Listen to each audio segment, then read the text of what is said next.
iOS tips and tricks for advanced users. Number 1 is guided access. This feature keeps your iPhone locked in a single app by triple clicking the home button. Once activated, it doesn't matter how many times you press the home button, you cannot access any other app unless you triple click and enter the set password. This is very useful if you lend your phone to a friend or family member. They can use one single app and you don't have to worry about them messing with your phone. To enable it, go into Settings, then to General, Accessibility, and then scroll down until you see the guided access option. Turn it on and be sure to enter a password so that only you can turn it off. This will allow you to lock onto a single app, and now you don't have to worry when your little cousin or mom wants to borrow your phone. Number 2 is the use of Force Touch with the keyboard. If you've used an iPhone for a while, then you know how annoying it is to adjust the cursor.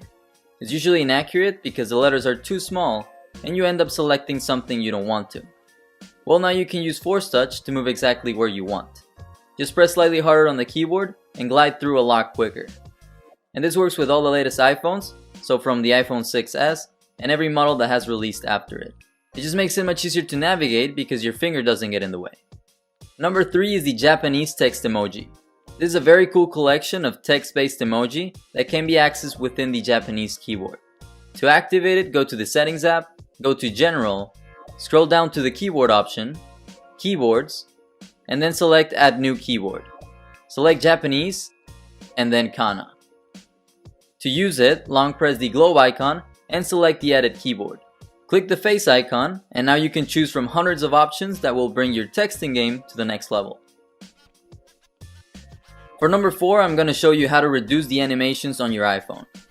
Every time you enter or exit an app, there's a very long transition that takes place. As you can see, there's this zoom in and zoom out movement that occurs every time. You can eliminate this by going to Settings, General, Accessibility, and then Reduce Motion.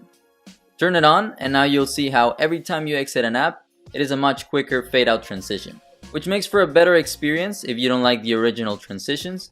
It just seems a bit faster. And here's a side-by-side comparison. The left has the old zoom in and zoom out transitions, and the right has the alternative fade out animations. Number 5 is the use of Force Touch to reply to messages. Surprisingly, a lot of people don't know about this one, but you can press harder on the screen to reply to a message within an app. So you no longer have to exit the app you're in to reply. You can do it right there when the notification appears. And this also applies to the home screen. You can use Force Touch to reply without having to unlock your device. So use Force Touch if you want to be more efficient with messages. The number 6 tip is the use of Notification Center widgets. These are simple interfaces from apps on your device that can be accessed from the Notification Center. Simply swipe to the right from your home screen, or you can also pull it down from the top of the screen and swipe to the right. To activate widgets, go to the bottom and tap on Edit. Then you can add the widgets available from your apps. My favorites are the weather stats, the ESPN widget, which shows you the latest scores and upcoming matches, Snap Stats, which shows important information of your device, like how much data you've used, how much storage is available, and even how the RAM is being utilized. I also like the calculator because it lets you do some calculations without having to open the app or without having to unlock your phone. And finally, the Amazon widget, which shows the status of your orders. Now remember that these widgets will only become available once you install the apps, so be sure to download the apps for each of these if you want the widgets to appear in the Notification Center. So Snapstats app for the phone statistic, widgets for the calculator, and so forth. The number 7 trick is to save your fingerprint twice to increase the success rate of Touch ID. So go to Touch ID and passcode and register the same finger 2 times, and this will improve the accuracy of every scan. Now the fingerprint scanner works really well with the iPhone 7, so you probably don't need to do this if you have the latest iPhone model, but with older models it starts to get a bit slow when you use Touch ID, and sometimes you have to scan more than once. So save the same finger twice and it should solve your unlocking frustrations. Number 8 is a very simple way to clear all your notifications in the Notification Center. Instead of deleting one by one, use Force Touch to open a Clear All option. This makes clearing all your notifications much easier. It will save you a lot of time when you want to have a clean Notification Center.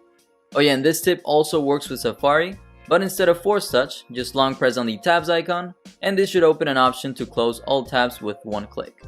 So very simple tricks, but they are very useful. Number 9 is prioritizing downloads. Sometimes you have to download or update a lot of apps, and you can't use any of them until they are fully loaded. But what if you want to use a specific app and your phone is updating the others first? Well, you can prioritize a download by using Force Touch on an app that is downloading or updating. Just press a bit harder on the app and select Prioritize Download to update it before the others. So it will download this one first and you don't have to wait for everything else to update. And this tip is also useful if you download an app by mistake. You can pause or cancel the download by using Force Touch. Finally, at number 10 is how to mark up a photo. So this is for those of you who like to edit their images. In the Photos app, hit the Edit option, the 3-dot icon, and then the Markup option. This will allow you to do all sorts of edits. You can draw, you can add text in different colors. You can also magnify a part of a photo by selecting the second option from left to right. This will appear a magnifying circle, and you can make it big or small and zoom in or zoom out. And this is great if you want to highlight a specific part of a photo, to point at someone in a big crowd, or to emphasize a specific area. So that's photo markup for number 10. And so that is it for my top 10 tips and tricks. If any of these was useful, or if you simply enjoyed the video, please be sure to like by hitting the thumbs up below.